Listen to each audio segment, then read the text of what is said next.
একটা দেশ যেখানে সময় যেন থেমে আছে, একটা শাসন ব্যবস্থা যেখানে নেতা মানেই আইন আর প্রশ্ন মানেই অপরাধ। এটাই আজকের উত্তর কোরিয়া, পৃথিবীর সবচেয়ে রহস্যময়, সবচেয়ে বন্ধ রাষ্ট্রগুলোর একটি। কিন্তু এই রহস্যময় দেশের গল্প আজকের নয়। একসময় এই ভূখণ্ড ছিল একটি ঐক্যবদ্ধ দেশ, একটি জাতি, একটি সংস্কৃতি, একটি পরিচয়। তাহলে কিভাবে সেই একক কোরিয়া ভেঙে গেল দুই ভাগে?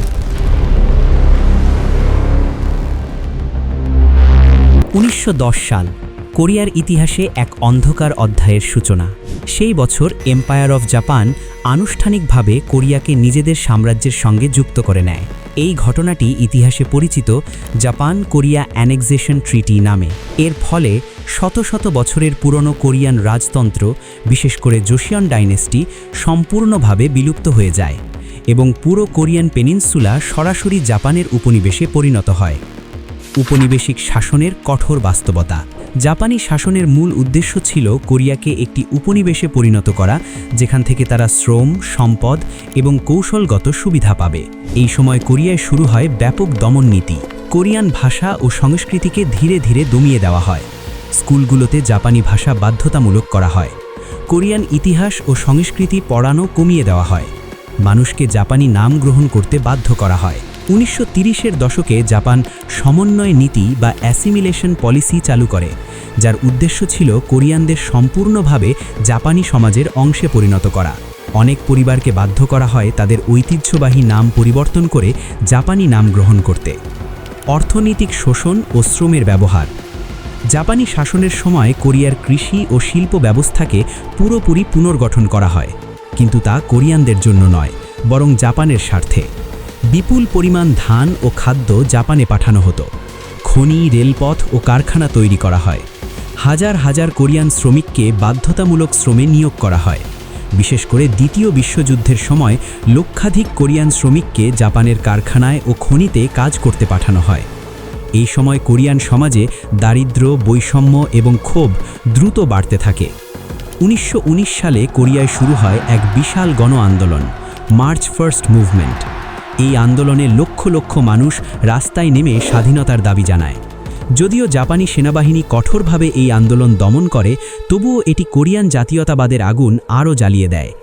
দেশ জুড়ে গোপন সংগঠন, বিপ্লবী দল এবং স্বাধীনতা সংগ্রামীদের কার্যক্রম বাড়তে থাকে। এই সময় স্বাধীনতার জন্য অস্ত্র সশস্ত্র লড়াইও শুরু হয়। বিশেষ করে মাঞ্চুরিয়া ও উত্তর অঞ্চলের পাহাড়ি এলাকায় কোরিয়ান গেরিলা যোদ্ধারা জাপানি বাহিনীর বিরুদ্ধে যুদ্ধ চালাতে থাকে। এই গেরিলা আন্দোলনের সঙ্গে যুক্ত ছিলেন এক তরুণ যোদ্ধা, কিম ইল সুং। 1930-এর দশকে তিনি মাঞ্চুরিয়ার জঙ্গলে গেরিলা ইউনিট সংগঠিত করেন এবং জাপানি বাহিনীর বিরুদ্ধে ছোট ছোট হামলা পরিচালনা করেন।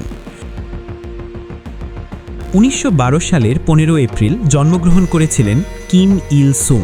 তার জন্ম হয়েছিল বর্তমান নর্থ কোরিয়ার রাজধানী পিয়ংইয়াংয়ের কাছাকাছি একটি এলাকায়। তার পরিবারের আসল পদবি ছিল কিম এবং জন্মের সময় তার নাম রাখা হয়েছিল কিম সং জু।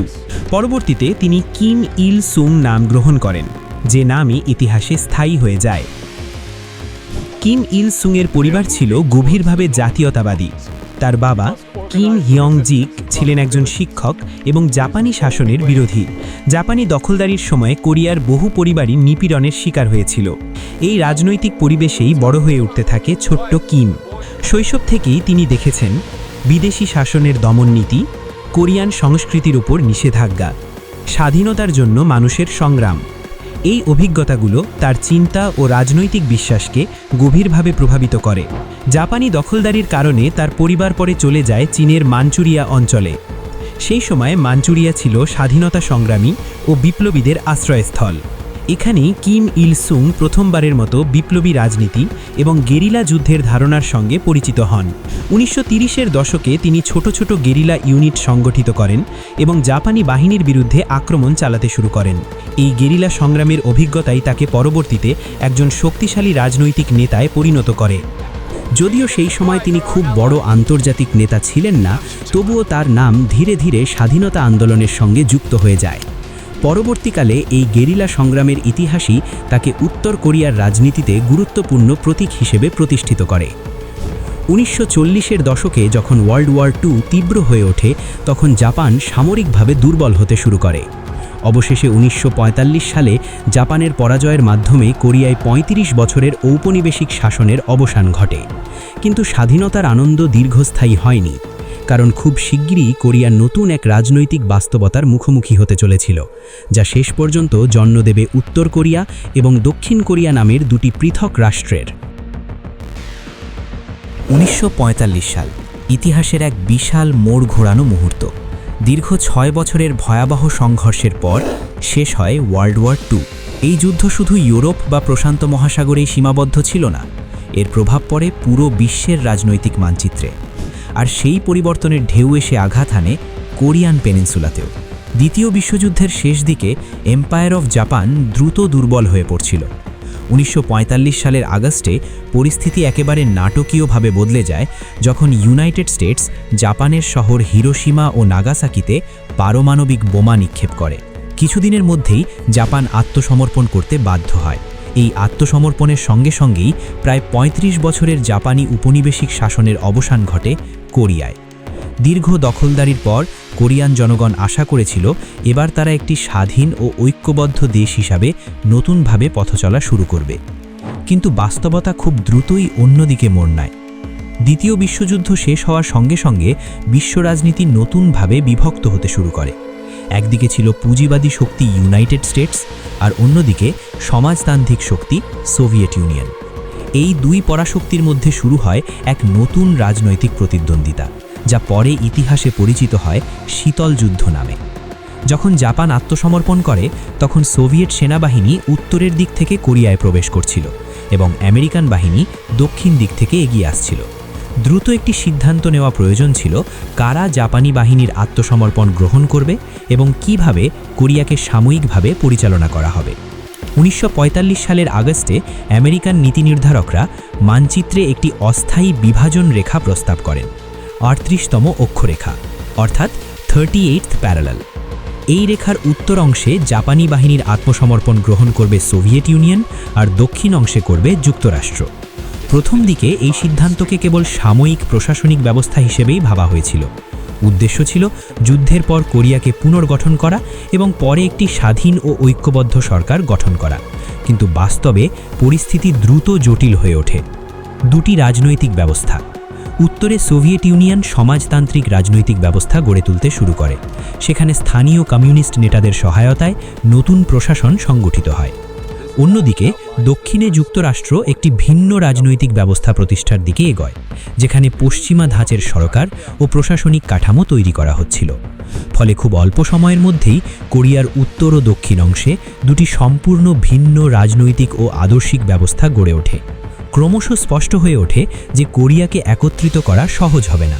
অবশেষে 1948 সালে আনুষ্ঠানিকভাবে প্রতিষ্ঠিত হয় দুটি পৃথক রাষ্ট্র। উত্তরে গঠিত হয় নর্থ কোরিয়া, আর দক্ষিণে প্রতিষ্ঠিত হয় সাউথ কোরিয়া। কোরিয়ার এই বিভাজনই পরবর্তীকালে জন্ম দেবে এক ভয়াবহ সংঘর্ষ, যা ইতিহাসে পরিচিত কোরিয়ান যুদ্ধ নামে। আর সেই যুদ্ধই নির্ধারণ করে দেবে আজকের উত্তর কোরিয়া ও দক্ষিণ কোরিয়া, দুটি সম্পূর্ণ ভিন্ন রাষ্ট্র। এই প্রেক্ষাপটে 1948 সালে উত্তরের অংশে আনুষ্ঠানিকভাবে প্রতিষ্ঠিত হয় একটি নতুন রাষ্ট্র, নর্থ কোরিয়া। এই রাষ্ট্রের পূর্ণ নাম ছিল Democratic People's Republic of Korea বা ডিপিআরকে। নতুন রাষ্ট্রের নেতৃত্বে আসেন একজন গেরিলা যোদ্ধা ও কমিউনিস্ট নেতা কিম ইল সুং। জাপানি দখলদারির সময় মাঞ্চুরিয়া অঞ্চলে গেরিলা যুদ্ধের অভিজ্ঞতা এবং সোভিয়েত ইউনিয়নের সমর্থনের কারণে তিনি দ্রুত উত্তরের রাজনীতির কেন্দ্রে উঠে আসেন। 1948 সালে তাকে দেশের প্রথম প্রধানমন্ত্রী হিসেবে ঘোষণা করা হয় এবং ধীরে ধীরে তিনি উত্তর কোরিয়ার সবচেয়ে প্রভাবশালী রাজনৈতিক ব্যক্তিত্বে পরিণত হন। নতুন রাষ্ট্রটি গড়ে ওঠে সমাজতান্ত্রিক আদর্শের ভিত্তিতে। সোভিয়েত ইউনিয়নের রাজনৈতিক মডেল অনুসরণ করে একটি কেন্দ্রীয়ভাবে নিয়ন্ত্রিত রাষ্ট্র ব্যবস্থা প্রতিষ্ঠা করা হয়। 1948 সালে নর্থ কোরিয়া এবং সাউথ কোরিয়া এই দুটি পৃথক রাষ্ট্র প্রতিষ্ঠার মাধ্যমে কোরিয়ান পেনিনসুলা কার্যত দুই ভাগে বিভক্ত হয়ে যায়। কিন্তু এই বিভাজন ছিল অত্যন্ত অস্থির ও উত্তেজনাপূর্ণ। উভয় রাষ্ট্রই বিশ্বাস করত যে পুরো কোরিয়ান উপদ্বীপকে নিজেদের রাজনৈতিক ব্যবস্থার অধীনে একত্র করা উচিত। এই ক্রমবর্ধমান উত্তেজনার মধ্যেই 1950 সালের 25শে জুন শুরু হয় এক ভয়াবহ সংঘর্ষ। Korean war. 1950 সালের জুন মাসে উত্তর কোরিয়ার সেনাবাহিনী 38তম অক্ষরেখা অতিক্রম করে দক্ষিণ কোরিয়ার দিকে অগ্রসর হয়। এই আক্রমণের মধ্য দিয়েই শুরু হয় পূর্ণমাত্রার যুদ্ধ। খুব অল্প সময়ের মধ্যেই উত্তর কোরিয়ার বাহিনী দক্ষিণের বহু গুরুত্বপূর্ণ এলাকা দখল করে ফেলে এবং রাজধানী সিওলও তাদের নিয়ন্ত্রণে চলে যায়। এই পরিস্থিতি দ্রুত আন্তর্জাতিক সংকটে পরিণত হয়। যুদ্ধ শুরু হওয়ার পরপরই ইউনাইটেড নেশনস দক্ষিণ কোরিয়ার পক্ষে সামরিক সহায়তার সিদ্ধান্ত নেয়। এই অভিযানে প্রধান ভূমিকা পালন করে ইউনাইটেড স্টেটস। অন্যদিকে উত্তর কোরিয়ার পেছনে রাজনৈতিক ও সামরিক সমর্থন ছিল সোভিয়েত ইউনিয়নের। পরে যুদ্ধে সরাসরি অংশ নেয় চায়না, যার বিশাল সেনাবাহিনী উত্তর কোরিয়ার পক্ষে লড়াই শুরু করে। ফলে কোরিয়ার একটি আঞ্চলিক সংঘর্ষ খুব দ্রুতই শীতল যুদ্ধের বৃহৎ শক্তিগুলোর মুখোমুখি লড়াইয়ে রূপ নেয়। এই যুদ্ধ ছিল অত্যন্ত নির্মম এবং ধ্বংসাত্মক। এই 3 বছরের সংঘর্ষে প্রায় 30 লক্ষ মানুষ নিহত হয়, অসংখ্য শহর এবং গ্রাম সম্পূর্ণ ধ্বংস হয়ে যায়, কোটি মানুষের জীবন বিপর্যস্ত হয়ে পড়ে। দীর্ঘ ও রক্তক্ষয়ী সংঘর্ষের পর অবশেষে 1953 সালের 27শে জুলাই যুদ্ধবিরতি চুক্তি স্বাক্ষরিত হয়। এই চুক্তিটি পরিচিত কোরিয়ান আর্মিস্টিস এগ্রিমেন্ট। এই চুক্তির মাধ্যমে যুদ্ধ বন্ধ হলেও কোনো আনুষ্ঠানিক শান্তি চুক্তি স্বাক্ষরিত হয়নি।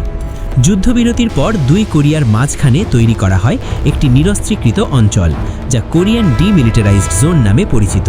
এই অঞ্চল পৃথিবীর সবচেয়ে কঠোরভাবে পাহারা দেওয়া সীমান্তগুলোর একটি। কোরিয়ান যুদ্ধের সবচেয়ে গুরুত্বপূর্ণ বিষয় হল এই যুদ্ধ কখনো আনুষ্ঠানিকভাবে শেষ হয়নি, কারণ শান্তি চুক্তির পরিবর্তে কেবল যুদ্ধবিরতি হয়েছিল। ফলে আজও উত্তর কোরিয়া এবং দক্ষিণ কোরিয়া প্রযুক্তিগতভাবে যুদ্ধাবস্থায় রয়েছে।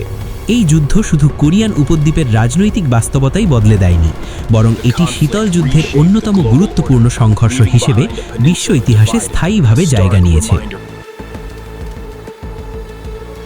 1953 সালে কোরিয়ান ওয়ারের যুদ্ধবিরতির পর নর্থ কোরিয়া এক ভয়াবহ ধ্বংসস্তূপের মধ্যে দাঁড়িয়েছিল। যুদ্ধের কারণে শহর, শিল্প, রেলপথ এবং গ্রাম সবকিছুই ব্যাপকভাবে ক্ষতিগ্রস্ত হয়েছিল। এই কঠিন সময়েই দেশের নেতৃত্ব আরও শক্তভাবে নিজের হাতে কেন্দ্রীভূত করেন উত্তর কোরিয়ার প্রতিষ্ঠাতা কিম ইল সুং। এই সময় কিম ইল সুং একটি নতুন রাজনৈতিক ও দার্শনিক ধারণা প্রচার করতে শুরু করেন, জুচে মতবাদের মূল ধারণা ছিল আত্মনির্ভরতা বা সেলফ রিলায়েন্স। অর্থনীতি, রাজনীতি এবং সামরিক শক্তিতে অন্য দেশের ওপর নির্ভর না করা, বিদেশি প্রভাব থেকে দূরে থাকা, রাষ্ট্রকে সম্পূর্ণ স্বাধীনভাবে পরিচালনা করা, নেতার প্রতি পূর্ণ আনুগত্য, রাষ্ট্রের নেতৃত্বকে দেশের ঐক্য ও শক্তির প্রতীক হিসাবে দেখা। এই মতবাদ ধীরে ধীরে নর্থ কোরিয়ার রাজনৈতিক পরিচয়ের প্রধান ভিত্তিতে পরিণত হয়।